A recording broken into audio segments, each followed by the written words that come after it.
आज हम पढ़ने वाले हैं NCERT geography class 8 chapter number 4 कृषि। तो आइए शुरू करते हैं। गुरप्रीत, मधु और टीना एक गांव से गुजर रहे थे। वहां उन लोगों ने एक किसान को खेत की जुताई करते हुए देखा। किसान ने उन लोगों से कहा कि वह गेहूं की बुआई करने जा रहा है और मृदा को अधिक उपजाऊ बनाने के लिए अभी खाद डाला है। उसने बच्चों से कहा कि गेहूं मंडी में अच्छी कीमत पर बिकेगा, जहां से उसे आटे में परिवर्तित करके कारखाने में डबल रोटी और बिस्कुट बनाने के लिए ले जाया जाएगा।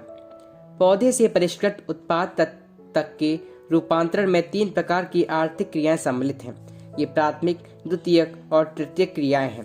प्राथमिक क्रियाओं के अंतर्गत उन सभी क्रियाओं को शामिल किया जाता है जिनका संबंध प्राकृतिक संसाधनों के उत्पादन और निष्कर्षण है। कृषि, मत्स्यन और संग्रहण इनके अच्छे उदाहरण हैं। द्वितीयक क्रियाएं इन संसाधनों के प्रसंस्करण से संबंधित हैं। इस्पात, विनिर्माण, डबल रोटी पकाना और कपड़ा बुनना इन क्रियाओं के उदाहरण हैं। तृतीयक क्रियाएं प्राथमिक और द्वितीयक क्षेत्र को सेवा कार्यों द्वारा सहयोग प्रदान करती हैं। यातायात, व्यापार, बैंकिंग, बीमा और विज्ञापन तृतीयक क्रियाओं के उदाहरण हैं। कृषि एक प्राथमिक क्रिया है। फसलों, फलों, सब्जियों, फूलों को उगाना और पशुधन पालन इसमें शामिल है। विश्व में 50% लोग कृषि से संबंधित क्रियाओं में संलग्न हैं। भारत की 2/3 जनसंख्या अब तक कृषि पर निर्भर है। अनुकूल स्थलाकृति, मृदा और जलवायु कृषि क्रियाकलाप के लिए अनिवार्य है। जिस भूमि पर फसलें उगाई जाती हैं कृषिगत भूमि कहलाती हैं। आप मानचित्र में देख सकते हैं कि कृषि क्रियाकलाप विश्व के उन्हीं प्रदेशों में संकेंद्रित है जहां फसल उगाने के लिए उपयुक्त कारक विद्यमान हैं। कृषि तंत्र। कृषि या खेती को एक तंत्र के रूप में देखा जा सकता है। इसके महत्वपूर्ण निवेश बीज, उर्वरक, मशीनरी और श्रमिक हैं। जुताई, बुआई, सिंचाई, निराई और कटाई इसकी कुछ संक्रियाएं हैं। इन तंत्र के निर्गतों के अंतर्गत फसल, ऊन, डेयरी और कुक्कुट उत्पाद आते हैं। कृषि के प्रकार। विश्व में कृषि विभिन्न तरीकों से की जाती है। भौगोलिक दशाओं, उत्पाद की मांग, श्रम और प्रौद्योगिकी के स्तर के आधार पर कृषि 2 मुख्य प्रकारों में वर्गीकृत की जा सकती है। ये है निर्वाह कृषि और वाणिज्यिक कृषि। निर्वाह कृषि। इस प्रकार की कृषि कृषक परिवार की आवश्यकताओं को पूरा करने के लिए की जाती है। पारंपरिक रूप से कम उपज प्राप्त करने के लिए निम्न स्तरीय प्रौद्योगिकी और पारिवारिक श्रम का उपयोग किया जाता है। निर्वाह कृषि को पुनः गहन निर्वाह कृषि और आदिम निर्वाह कृषि में वर्गीकृत किया जा सकता है। गहन निर्वाह कृषि में किसान एक छोटे भूखंड पर साधारण औजारों और अधिक परिश्रम से खेती करता है।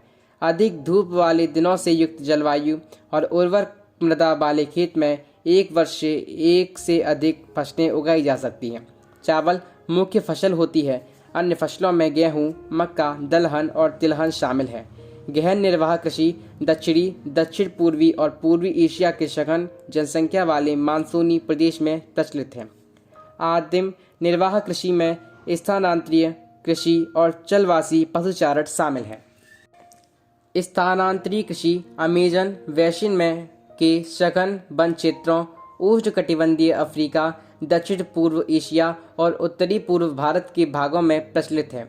ये भारी वर्षा और वनस्पति के तीव्र पुनर्जनन वाले क्षेत्र हैं। वृक्षों को काटकर और जलाकर भूखंड को साफ किया जाता है।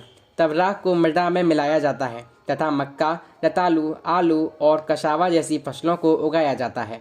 भूमि की उर्वरता की समाप्ति के बाद वह भूमि छोड़ दी जाती है और कृषक नए भूखंड पर चला जाता है। स्थानांतरित कृषि को कर्तन एवं दहन कृषि के रूप में भी जाना जाता है।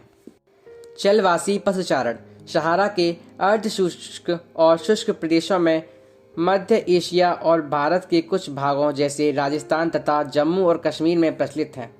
इस प्रकार की कृषि में पशुचारक अपने पशुओं के साथ चारे और पानी के लिए एक स्थान से दूसरे स्थान पर निश्चित मार्गों से घूमते हैं। इस प्रकार की गतिविधि जलवायविक बाधाओं और भूभाग की प्रतिक्रिया स्वरूप उत्पन्न होती हैं। पशुचारक मुख्यतः भेड़, ऊंट, मवेशी, याक और बकरियां पालते हैं।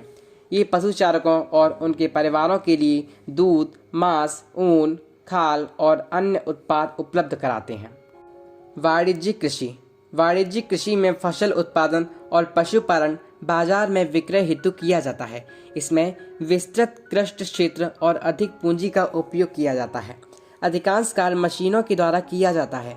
वाणिज्यिक कृषि में वाणिज्यिक अनाज कृषि, मिश्रित कृषि और रोपड़ कृषि शामिल है। वाणिज्यिक अनाज कृषि में फसलें वाणिज्यिक उद्देश्य से उगाई जाती हैं। गेहूं और मक्का सामान्य रूप से उगाई जाने वाली फसलें हैं। उत्तर अमेरिका, यूरोप और एशिया के शीतोष्ण घास के मैदान वाणिज्यिक अनाज कृषि के प्रमुख क्षेत्र हैं। ये क्षेत्र सैकड़ों हेक्टेयर के बड़े फार्मों से युक्त विरल आबादी वाले हैं। अत्यधिक ठंड वर्धन काल को बाधित करती है और केवल एक ही फसल उगाई जा सकती है। मिश्रित कृषि में भूमि का उपयोग भोजन व चारे की फसलें उगाने और पशुधन पालन के लिए किया जाता है। यह यूरोप, पूर्वी संयुक्त राज्य अमेरिका, अर्जेंटीना, दक्षिण पूर्वी ऑस्ट्रेलिया, न्यूजीलैंड और दक्षिण अफ्रीका में प्रचलित है।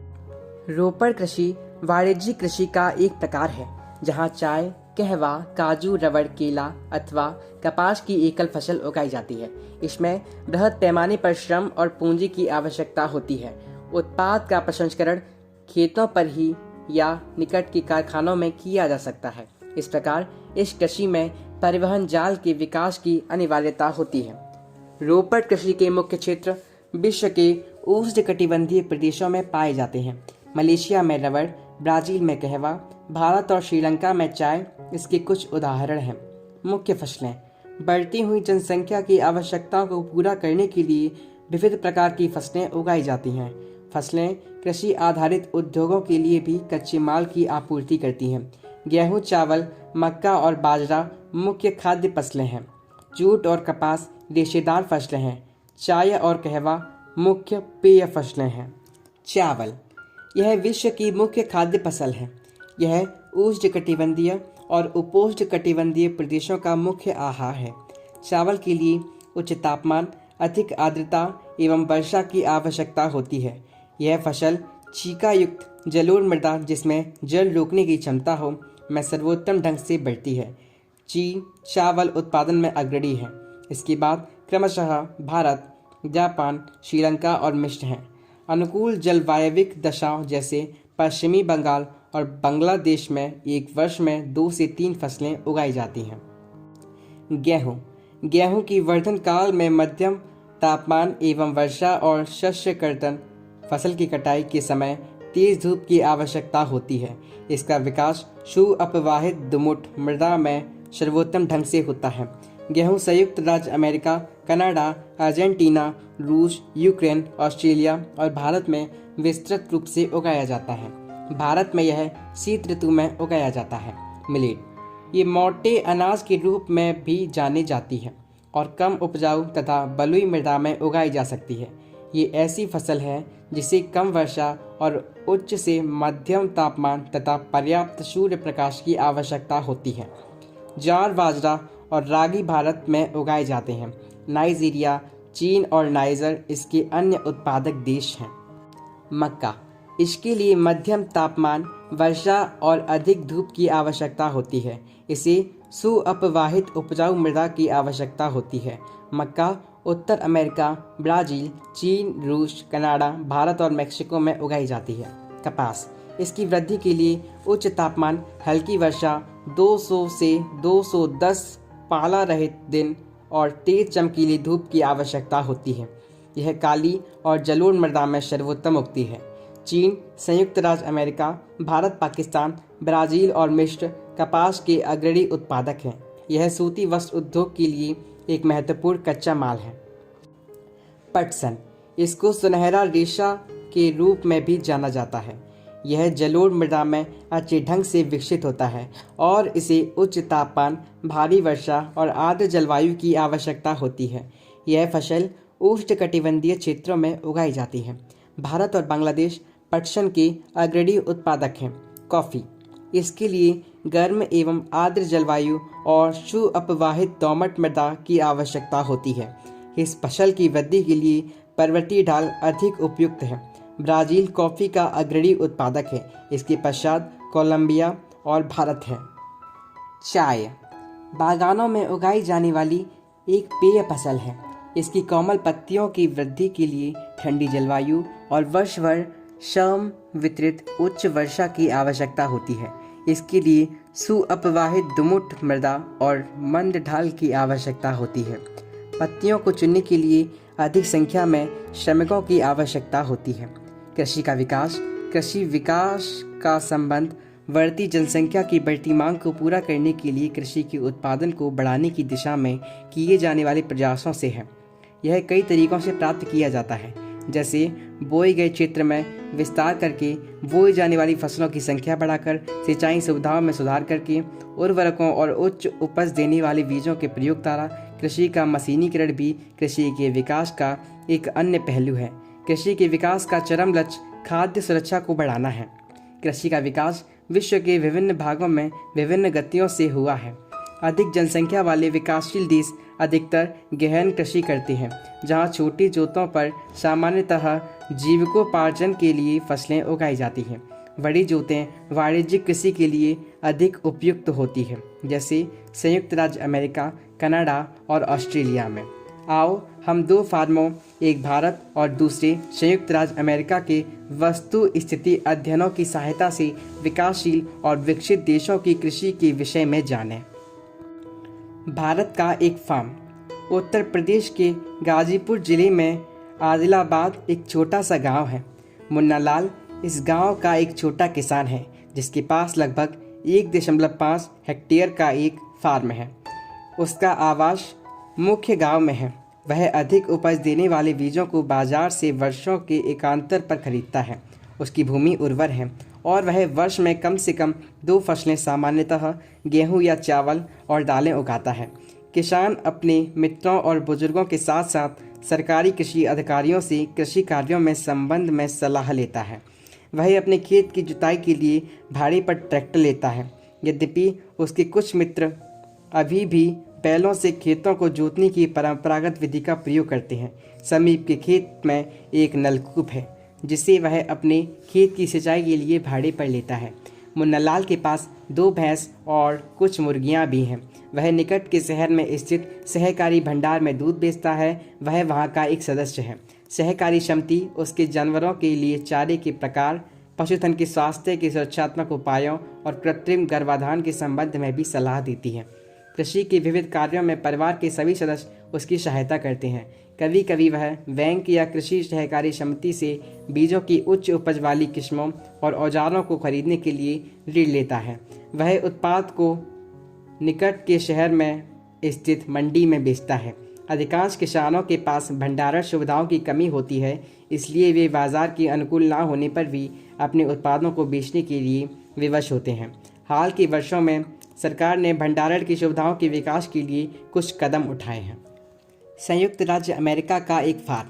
संयुक्त राज्य अमेरिका में एक फार्म का औसत आकार भारतीय फार्म की तुलना में बहुत बड़ा होता है। संयुक्त राज्य अमेरिका में एक प्रारूपिक फार्म का आकार 250 हेक्टेयर होता है। किसान सामान्यतः फार्म में रहता है। मक्का, सोयाबीन, गेहूं और चुकंदर यहाँ उगाई जाने वाली कुछ महत्वपूर्ण फसलें हैं। संयुक्त राज्य अमेरिका के मध्य पश्चिम में स्थित आयोवा राज्य के एक किसान, जो होरन के पास 300 हेक्टेयर भूमि है, वह अपने खेत में मक्का तब उगाता है जब वह आश्वस्त हो कि मृदा और जल संसाधन इस फसल की आवश्यकता को पूरा कर देंगे। फसल को नुकसान पहुंचाने वाले पीड़कों पर नियंत्रण के लिए पर्याप्त उपाय किए जाते हैं। समय समय पर वह मृदा के नमूनों को मृदा परीक्षण प्रयोगशाला में जांच के लिए भेजता है, उसमें पर्याप्त पोषक है या नहीं।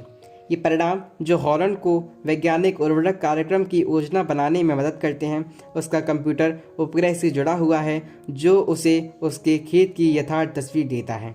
यह रासायनिक उर्वरकों और कीटनाशकों का आवश्यकतानुसार प्रयोग करने में उसकी मदद करता है। वह ट्रैक्टरों, बीज बोने की मशीनों, समतलक, संयुक्त हार्वेस्टर और थ्रेशर का उपयोग कृषि संबंधी विविध संक्रियाओं में करता है। अनाज स्वचालित अन्य भंडार में संचित किए जाते हैं अथवा बाजार अभिकरणों, मार्केट एजेंसियों में भेजे जाते हैं। संयुक्त राज्य अमेरिका में किसान एक व्यवसायी की तरह काम करता है, न कि एक खेतिहर किसान की तरह। क्या आप जानते हैं, एग्रीकल्चर कृषि मृदा की जुताई, फसलों को उगाना और पशुपालन का विज्ञान एवं कला है। इसे खेती भी कहते हैं। सेरिकल्चर, रेशम उत्पादन, रेशम के कीटों का वाणिज्यिक पालन, यह कृषक की आय में पूरक हो सकता है। पिसीकल्चर, मत्स्य पालन, विशेष रूप से निर्मित तालाबों और पोखरों में मत्स्य पालन। विटिकल्चर, द्राक्षा कृषि, अंगूरों की खेती। हॉर्टिकल्चर, उद्यान कृषि, वाणिज्यिक उपयोग के लिए सब्जियों, फूलों और फलों को उगाना। स्थानांतरीय कृषि विश्व के विभिन्न भागों में विभिन्न नामों से जानी जाती है। झूमिंग, उत्तर पूर्वी Bharat. Milpa, Mexico. Roca, Brazil, Ladakh, Malaysia. मक्का को कॉर्न के नाम से भी जाना जाता है।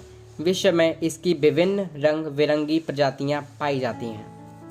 खाद्य सुरक्षा तभी बनी रहती है जब सभी व्यक्तियों को क्रियाशील और स्वस्थ जीवन जीने के लिए आहार की आवश्यकता और प्राथमिकता के आधार पर हर समय पर्याप्त, सुरक्षित और पौष्टिक खाद्य पदार्थ की सुविधा उपलब्ध हो। रोचक तथ्य: जैविक कृषि, इस प्रकार की कृषि में रासायनिक खादों के स्थान पर जैविक खाद और प्राकृतिक पीड़कनाशी का उपयोग किया जाता है। फसलों का उत्पादन बढ़ाने के लिए कोई आनुवांशिक रूपांतरण नहीं किया जाता है। कॉफी के पौधे की खोज किसने की? कॉफी की खोज के विषय में विभिन्न कहानियां प्रचलित हैं। लगभग 850 ईस्वी में काल्दी नाम का एक अरबवासी जो बकरी चराने वाला था, अपनी बकरियों की अनोखी उछल कूद और हरकतों को देखकर परेशान था। एक दिन उसने भी उस सदाहरित पौधों की फलियों को चक्कर देखा जिन्हें उसकी बकरियां प्रतिदिन खाया करती थीं। उसने आनंद के भाव का अनुभव करने के बाद अपनी खोज के विषय में संसार को बताया। इस प्रकार हमारा NCERT geography class 8 chapter number 4 कृषि समाप्त होता है। यदि आपको हमारी ऑडियो बुक अच्छी लगी हो तो हमारे चैनल को सब्सक्राइब करें, हमारी वीडियो को लाइक करें तथा हमारी वीडियो को और दोस्तों तक शेयर करें। Thank you so much.